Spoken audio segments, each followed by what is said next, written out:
अभी एक विचित्र समय गुजरा भी है, 2 वर्षों का समय गुजरा है और फिर अभी भी एक समय गुजर रहा है, एक विशेष समय गुजर रहा है, जिस समय में आप सभी उस अनुभव से गुजर रहे हैं। यह कैसा काल है, यह कैसा दौर है, ये कालखंड जो गुजर रहा है, ये सभी आप इससे अवगत हैं। मेरे बंधु, एक कबीर साहब की वाणी मुझे आ रही है, वह है बहुत अच्छी पंक्ति है इस मानव शरीर के बारे में। दुर्लभ मानुष जन्म है, दुर्लभ मानुष जन्म है, दुर्लभ मानुष जन्म है, देहन बारंबार तरुवर ज्यों पता झरे, अब बहुड़ी न लागे डार, तरुवर ज्यों पता झरे, अब बहुड़ी न लागे डार। हमारे नित्यानंद सदगुरु कबीर साहब क्या कहते हैं कि जिस तरह से पत्ता जब पेड़ से झड़ जाता है और पुनः डाली में नहीं लगता, उसी तरह से यह मानव का चोला है मेरे बंधु। उसी तरह से यह मानव का चोला है, जब पत्ता उसमें से गिर जाएगा तो पुनः नहीं लगता है, ये चोला बदल जाता है, फिर शरीर धारण करना पड़ता है, फिर माँ के गर्भ में लटकना पड़ता है 9-10 माह के रूप में, और गंदे उस जल में 9-10 मास जो है। इसलिए कहा गया जन्म मरण असह दुख हुई। जन्म और मरण इस दोनों में अपार कष्ट आत्मा को होती है मेरे बंधु। इसलिए उस स्थिति से बचने के लिए हमारे ऋषि ने क्या संकेत किया? हमारे ऋषि ने संकेत किया, जीवेम सरदा सतम, जीवेम सरदा सतम। हम सबों को 100 वर्ष जीने की इच्छा करनी चाहिए। इच्छा ही से सिर्फ काम नहीं चलेगा, उस इच्छा के अनुरूप हमें पुरुषार्थ करने की आवश्यकता है, हमें मेहनत करने की आवश्यकता है, हमें प्रयास करने की आवश्यकता है, तब जाके जो ऋषि की वाणी है, जीवेम सरदा सतम, जीवेम सरदा सतम, हम उसके करीब पहुंचकर हमारा शरीर छूटे या हम शरीर छोड़े। 2 बातें हैं, या शरीर छूट जाए, शरीर अपने से छूट जाएगा, यह 2 बातें होती है, और शरीर हम छोड़ दें, जब आपको आत्मज्ञान हो जाएगा, जब दसम द्वार खुल जाएगा, नव द्वार से ऊपर जो दसम द्वार है, यहाँ नव द्वार संसार का, नव द्वार संसार का, नव द्वार संसार का, दसमा योगी तार, खिड़की का 10 खुली, हठ योगी बैठार। नवद्वार संसार का, नवद्वार संसार के लिए है, एक 10वां द्वार है जिसको ब्रह्मचंद्र कहते हैं। हमारी माँ बहनें जब बच्चे को जन्म देती है तो आप अनुभव करेंगे, देहात में आज भी गांव में यह प्रथा होगी, मैंने देखा है गांव में, वहां पर सिर के ऊपर एक जगह है जहां पर मसाला का लेप किया जाता है। वहां पर आप हाथ रख के देखें, जब बच्चा आपके परिवार में जन्म ले, तो आप, मैं कह रहा हूं, अगर आपने कभी अनुभव नहीं किया है तो उस बच्चे के सिर के ऊपर थोड़ा हाथ रख के आप देखेंगे, वहां पर लगता है गड्ढे की तरह, और वहां वाइब्रेशन होता रहता है, वहां गड्ढा है, लगता है कि वहां वहां हड्डी हड्डी है ही नहीं। मेरे बंधु, वही 10वां द्वार है, वह धीरे धीरे जाकर वह बंद हो जाता है। और जब साधना काल में, जब विहंगम योग की साधना की, जब चौथी भूमि में जब हम प्रवेश करते हैं, जब हमें आत्मज्ञान होता है, जब अक्षर का प्रकाश इस ब्रह्मरंध्र के द्वारा, 10वां द्वार के द्वारा हमारे घट में आत्मा को जब मिलती है, अक्षर का प्रकाश मिलता है, निज स्वरूप का दर्शन जब होता है, जब आत्मज्ञान जब हो जाता है मेरे बंधु, तब जाकर शरीर छोड़ने की कला का जो ज्ञान है, सदगुरु प्रभु कृपा से उस आत्मा को मिल जाती, ज्ञान की प्राप्ति हो जाती, तो बैठकर शरीर को छोड़ देता है। वो नवद्वार से उसकी आत्मा नहीं निकलती, नवद्वार से रोते सिलाते आत्मा नहीं निकलती, तब शरीर छूटता नहीं है मेरे बंधु। तब जो है शरीर क्या होता है, शरीर छोड़ते हैं, वह शरीर छूट जाता नहीं है, शरीर वो बैठकर ध्यान मुद्रा में या सोए हुए स्थिति में अपनी भूमि पर जाकर वो शरीर को त्याग देते हैं और फिर जाकर नूतन वस्त्र सदगुरु प्रभु की कृपा से प्रारब्ध के अनुसार वह परिवार योगी कुल में, जैसा भगवान श्री कृष्ण ने गीता में संकेत किया, जब जो आत्मा, जब साधक जो है विहंगम योग का जो सेवक है, जो सदगुरु का जो सेवक है, जब वह वृद्ध होता है, जब वृद्धावस्था में जब वह शरीर उसका छूटता है, तो वह प्रार्थना करती है आत्मा कि हे सदगुरु प्रभु, जब मेरी जोनी मिले तो अच्छे परिवार में मेरा जन्म हो। और सदगुरु कृपा से उस सेवक को, उस साधक को, विहंगम योग के अनुयायी को किसी कुत्ते बिल्ली में नहीं जाकर एक अच्छे जोगी कुल में जन्म लेता है, जहां पर सारी व्यवस्थाएं उसकी प्राप्त हो जाती है और फिर वहां से साधना आगे चलने लगती। तो मेरे बंधु, ये शरीर का महत्व है। तो मैं यह कहना चाह रहा हूं कि शरीर जो है, इस बार स्वामी जी की अमृत वाणी हुई है। मुझे तो लगता है, मैं बाल्यावस्था से ही बहुत बार अमृत वाणी सुना हूं और हमेशा स्वामी जी अमृत वाणी में चर्चा करते रहे हैं शरीर के बारे में। लेकिन इस बार जो स्वामी जी ने, प्रभु ने, सदगुरु प्रभु ने आशीर्वचन के रूप में, जिस समय आशीर्वाद देते हैं लास्ट में, उस समय आशीर्वचन के रूप में स्वामी जी का एक विशेष आदेश हुआ। मुझे तो लगता है यह आदेश है, ये अमृत वाणी है, यह आदेश है। हमें हम सबों को आदेश के रूप में ग्रहण करना चाहिए और इस पर तर्क वितर्क करने की आवश्यकता नहीं। अमृत वाणी इस बार जो श्रवण किए हैं, विशेष एक संदेश मिला है उन लोगों के लिए जो सिद्धांत को, मुझे लगता है थोड़ा सा सिद्धांत में थोड़ा सा संशय उन्हें हो गया। हमारे बहुत ऐसे गुरु भाई बहन हैं जो हमेशा सेवा में लगे रहते हैं। यह बहुत अच्छी बात है, हमें सेवा में लगा ही रहना ही चाहिए। सुबह उठते हैं सेवा में लग जाते हैं, लेकिन शरीर पर ध्यान नहीं देते। यह मैं नहीं कह रहा हूं, ये स्वामी जी की अमृत वाणी इस पर हुई है। स्वामी जी ने क्या कहा, आप सभी शरीर पर ध्यान दें, आप सभी शरीर पर ध्यान दें। संसार के अंदर सबसे बड़ा धन क्या है? शरीर जो है निरोग रहे, शरीर से हम स्वस्थ रहें। ये स्वामी जी का विशेष रूप से आदेश हुआ है स्वामी जी का ईश्वर अमृत वाणी में। स्वामी जी ने क्या कहा कि आप शरीर पर ध्यान दें। पिछले कई अमृत वाणी में मैंने सुना है, एक अमृत वाणी में स्वामी जी ने कहा था, वो अमृत वाणी शायद नहीं, वो अमृत वाणी मुझे याद नहीं आ रही है वह बात, वो किसी मंच की है, कहाँ की है, वो शायद आसनसोल की है, वो मुझे स्मरण नहीं आ रहा। वो अमृत वाणी आसनसोल की शायद है। उस अमृत वाणी में स्वामी जी ने कहा था कि विहंगम योग के जो साधक हैं वे शरीर के प्रति सचेत नहीं है। विहंगम योग के जो साधक हैं शरीर के प्रति सचेत नहीं है। ये मैं नहीं कह रहा हूं मेरे बंधु, ये स्वामी जी की अमृत वाणी कह रही है। तो मुझे लगता है कि हम सबों को सेवा के साथ साथ, साधना के साथ साथ और सत्संग, सेवा सदगुरु हरि भजन, सेवा सदगुरु हरि भजन और सत्संग विचार, यह संयम नित कीजिए, तीन सार संसार। यह जो तीन उद्देश्य है, तीन जो पुरुषार्थ मेन है, वह क्या है? सेवा है, सत्संग है और जो साधना है। मेरी समझ से हम सबों को विचार करने की जरूरत है कि इसका आधार क्या है?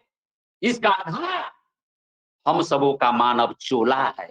अगर चोला नहीं स्वस्थ रहेगा तो आप कहेंगे कि मैं वृद्धावस्था जब होंगी, जब वृद्धावस्था आएगी तब मैं आश्रम पर जाकर खूब सेवा कर लूंगा और आसन प्राणायाम करूंगा घर में बैठकर। ऐसा नहीं हो सकता मेरे बंधु।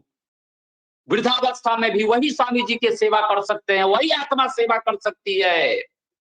जो व्यक्ति अभी से ही, युवावस्था से ही, बाल्यावस्था से ही, जवानी से ही, प्रौढ़ावस्था से ही आसन प्राणायाम आप नियमित करेंगे, तब जाकर आपका शरीर जो है वृद्धावस्था में शरीर स्वस्थ रहेगा।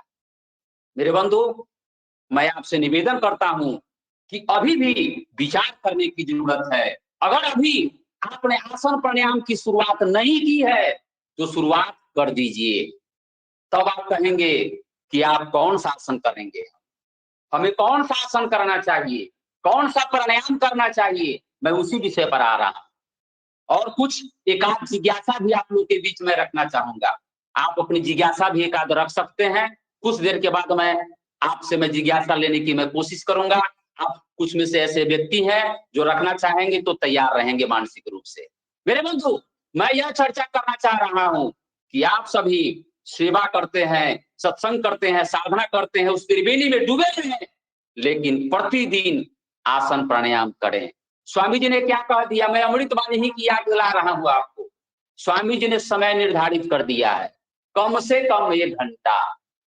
जी मेरे बंधु, स्वामी जी ने अमृत वाणी में हम सबों को समय निर्धारित कर दिया कि कम से कम शरीर को स्वस्थ रखने के लिए 1 घंटा देना है, उससे कम काम चलने वाला नहीं है।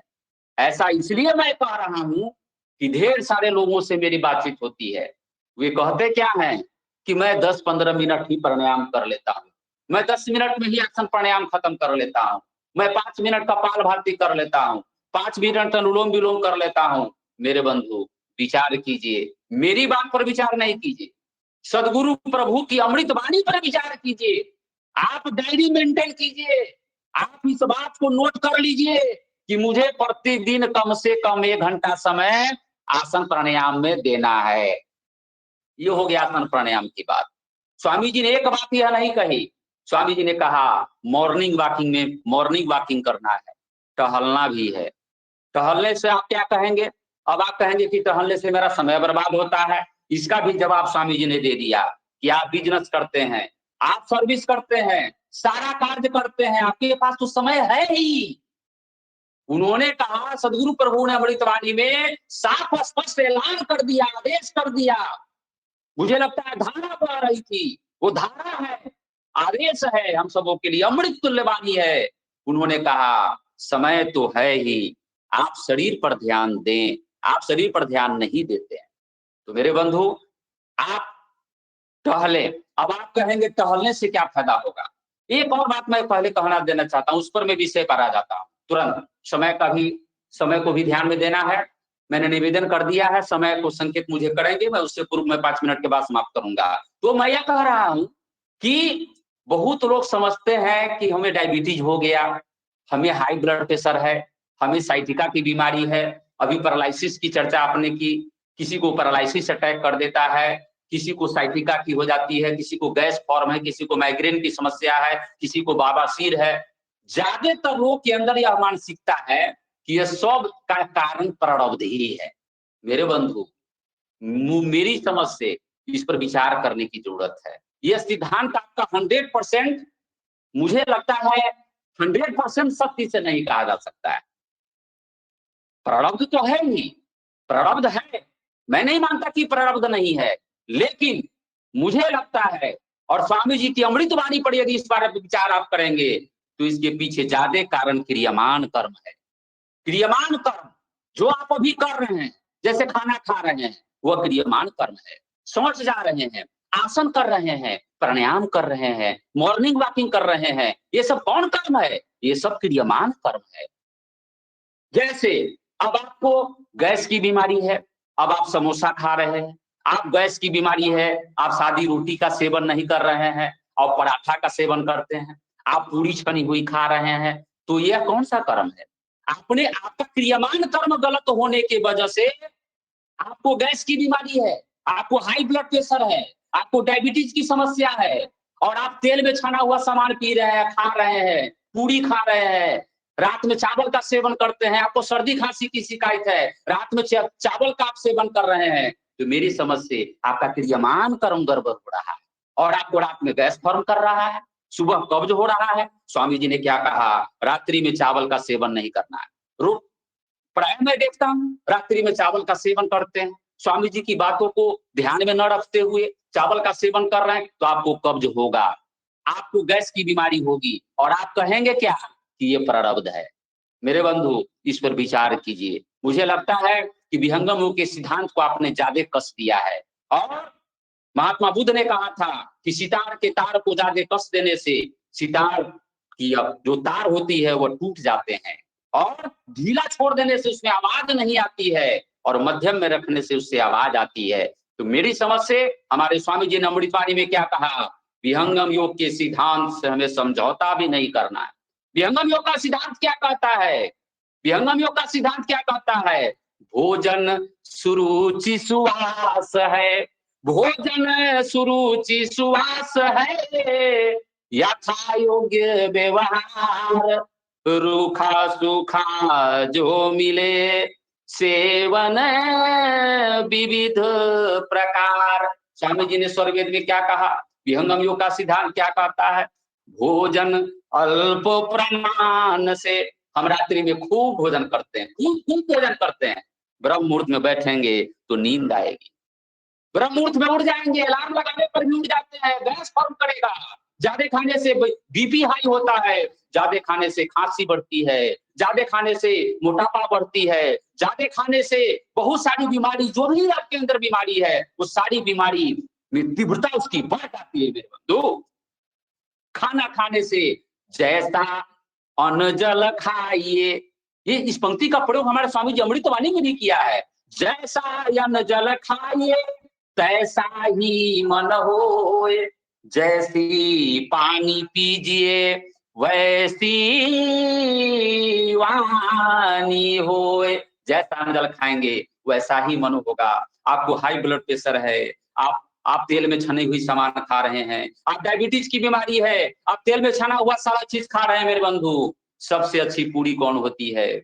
घर में बनाइए, चना का दाल नहीं प्रयोग कीजिए। पूरी कैसी खानी है? उसमें दाल मूंग का भर के बनाइए, ये सबसे अच्छी पूरी मानी जाती है। लोग चना का दाल की पूरी बनाते हैं, चना का दाल से गैस बनता है, उससे बीपी बढ़ेगा, उससे माइग्रेन बढ़ेगा, उससे डायबिटीज बढ़ेगा, आपका घुटना दर्द है तो घुटना दर्द बढ़ेगा।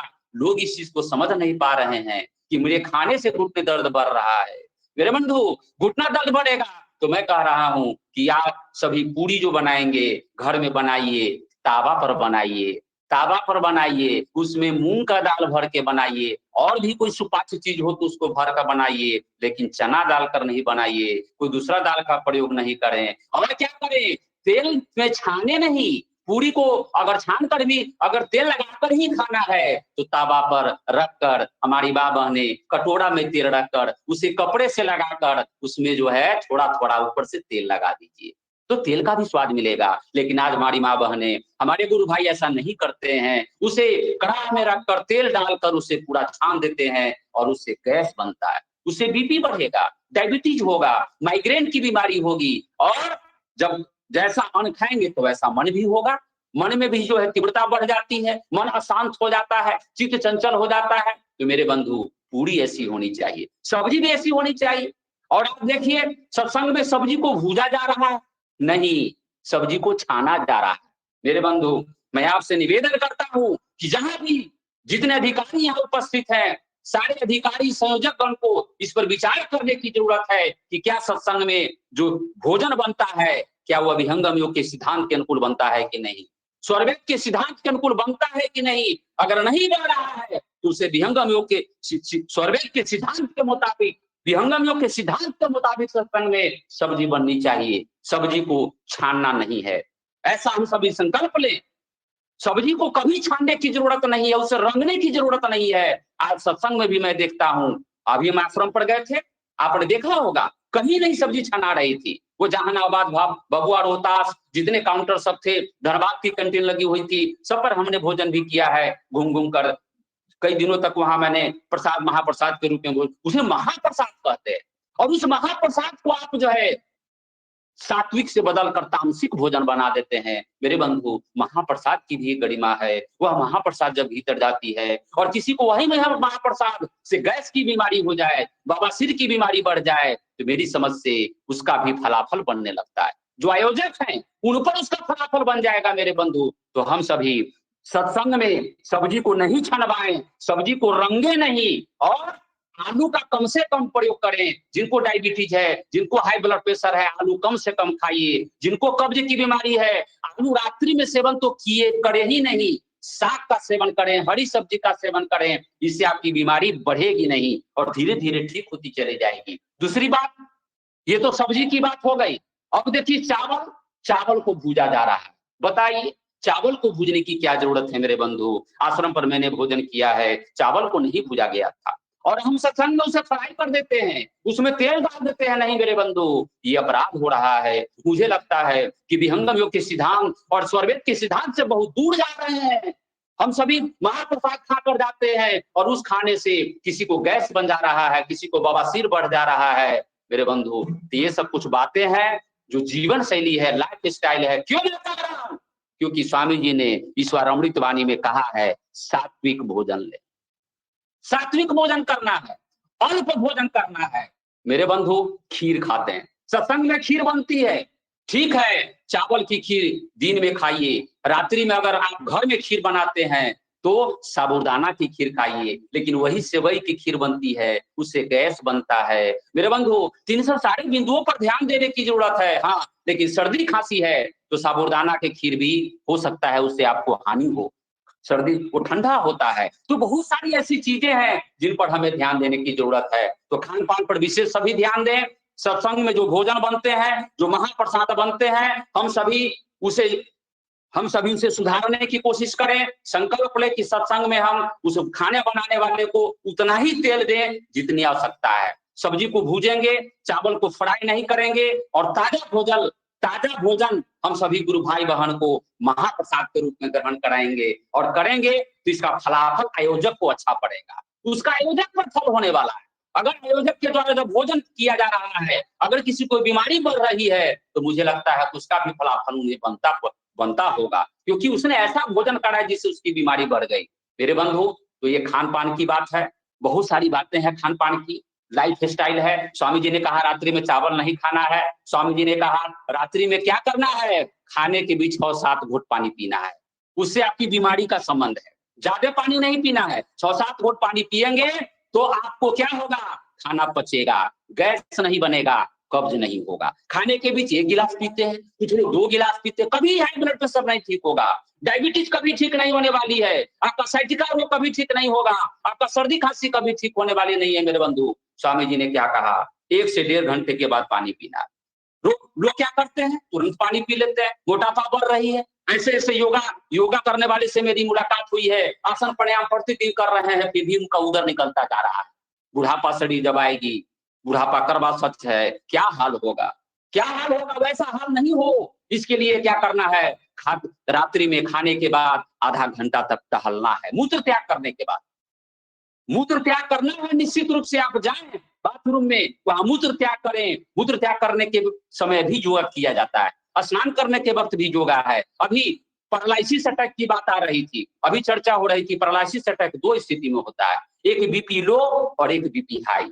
बीपी हाई क्यों होता है, बीपी लो क्यों होता है, ये विशेष रूप से तनाव और खान पान। जो व्यक्ति प्राणायाम करेंगे, भ्रामरी प्राणायाम 20 बार सुबह, जिनको हाई ब्लड प्रेशर है, भ्रामरी प्राणायाम कम से कम 20 बार सुबह करें, 20 बार शाम करें। अनुलोम विलोम करें 10 मिनट सुबह, 10 मिनट शाम, और कपालभाति सुबह में 10-15 मिनट करें। कहने का मतलब भस्त्रिका प्राणायाम 5 मिनट, अच्छी तरह से नोट कर लें, ये कम से कम पैकेज है स्वस्थ व्यक्ति के लिए। भस्त्रिका प्राणायाम 5 मिनट।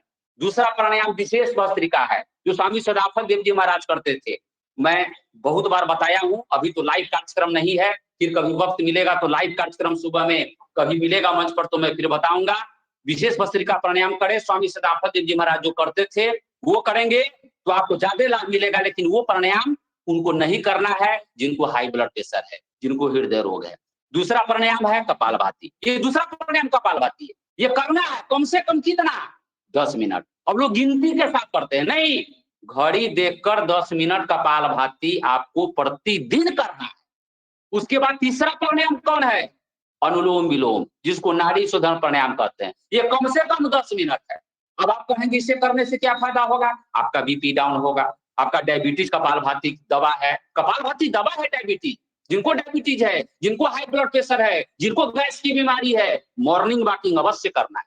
मॉर्निंग वॉकिंग से आपका बीपी ठीक रहेगा, डायबिटीज ठीक रहेगा, और क्या होगा, गैस की बीमारी ठीक होगी। जिनको गैस की बीमारी नहीं ठीक हो रही है आप टहलिए, लेकिन स्वामी जी ने कहा जूता पहनकर टहलना है, जूता पहनकर, चप्पल पहनकर कभी नहीं टहलना, उससे आंख की रोशनी जाती है और घुटने की समस्या बढ़ रही है मेरे बंधु। तो टहलने का ये नियम है, स्वामी जी ने टहलने का भी टाइम निर्धारित कर दिया, 45 मिनट मिनिमम और मैक्सिमम 1.5 घंटा। डायबिटीज वालों के लिए कम से कम 1 घंटा 1.5 घंटा तक टहले, 1.5 घंटा तक टहले।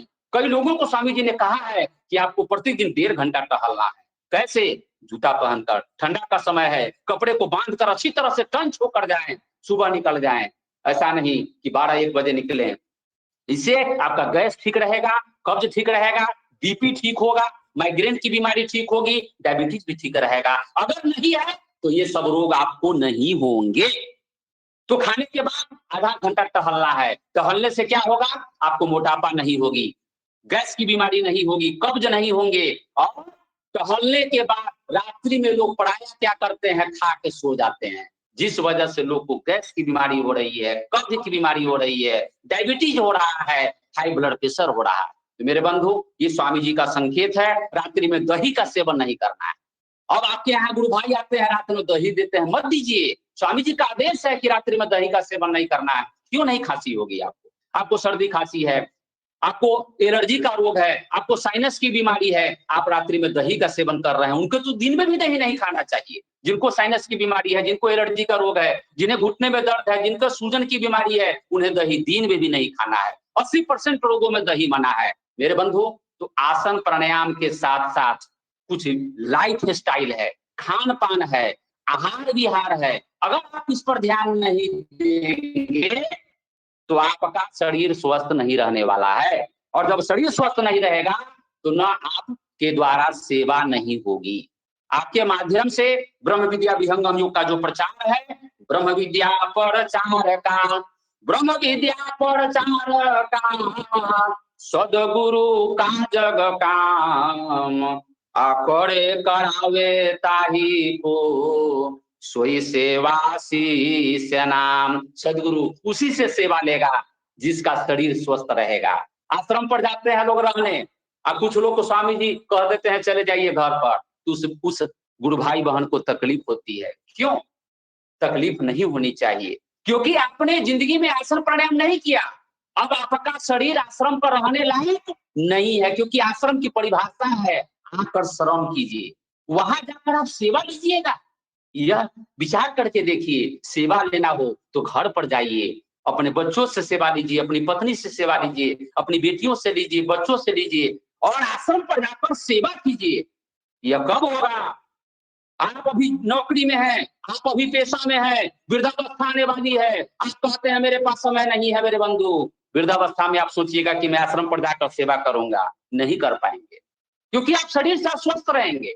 आप घुटना दर्द है, आपको कमर दर्द रहेगा, आप डायबिटीज के शिकार हो रहे हैं, हाई ब्लड प्रेशर के शिकार हो रहे हैं। इसका कारण क्या है? आप नियमित आसन प्राणायाम नहीं करते हैं, आप टहलते नहीं है, आपका खान पान ठीक नहीं है। स्वामी जी ने कहा टहलना है, आसन प्राणायाम करना है, सुपाच्य से भोजन लेना है और आयुर्वेदिक दवाओं का सेवन करना है। तो मेरे बंधु, समय को देखते हुए मैं अंत में यही कहना चाहता हूं आपको कि करना क्या है। सुबह टहलिए 1 से 1.5 घंटा, जूता पहनकर टहलना है। जिनको कब्ज की बीमारी है, जिनको गुनगुना पानी का सेवन कीजिए, ठंडे का समय है, गुनगुना पानी। जिनको मोटापा रोग है, गर्म पानी में 1 नींबू का रस डालकर पीजिए। बहुत लोग कहते हैं कि गर्म पानी में नींबू डालकर पिएंगे, नींबू पिएंगे तो उनको सर्दी खांसी बढ़ जाएगी। नहीं मेरे बंधु, आप नींबू पानी डालकर पीजिए गर्म पानी में, आपको सर्दी खांसी ठीक होने लगेगी। आपको दमा की बीमारी है, आपको सर्दी खांसी, आपको एलर्जी रोग है, उसमें भी लाभ मिलेगा।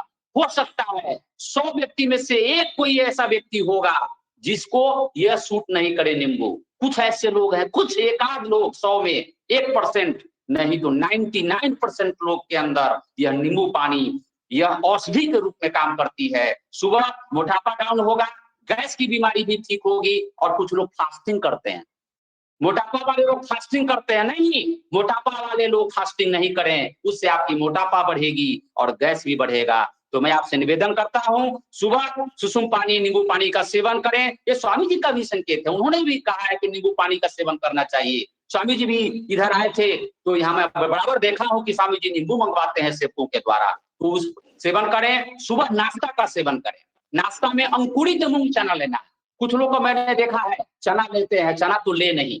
वैसे व्यक्ति चना नहीं ले जिनको गैस की बीमारी है। जिनको गैस की बीमारी नहीं है वो चना ले सकते हैं, लेकिन अंकुरित होना चाहिए। मेरी बातों पर ध्यान दें। अगर अंकुरित चना नहीं है, मूंग नहीं है, तो उससे आपको लाभ नहीं मिलने वाला है। पेट भर जाएगा, भूख मिट जाएगी, लेकिन गैस बनेगा। तो अंकुरित मूंग चना का सेवन आप सभी करें। 1 सेव प्रतिदिन सुबह में खाएं। इससे क्या होगा? कब्ज दूर होगा। 1 सेव। जिनको सर्दी खांसी होती है, स्वामी जी ने कहा है फल फूल का सेवन सुबह में करना चाहिए। लोग क्या करते हैं? शाम में फल खाते हैं। यह कैसी विडंबना है? सबका टाइम टेबल है। स्वामी जी ने कहा रात्रि में दूध पीना चाहिए खाने के आधा घंटा के बाद। दूध जो है आधे घंटे के बाद ले सकते हैं, पानी 1 घंटे के बाद लेना है, लेकिन दूध जो है दिन में नहीं लेना है। हाँ, स्वामी जी ने कहा च्यवनप्राश प्रतिदिन लेना है, सुकृत च्यवनप्राश। इससे कोरोना वायरस अटैक नहीं करेगा, लेकिन च्यवनप्राश लेने के बाद सुबह में थोड़ा सा दूध लेना है, ज्यादा नहीं, 1 गिलास नहीं पीना है। और रात्रि में च्यवनप्राश खाकर दूध आप पी सकते हैं 1 गिलास।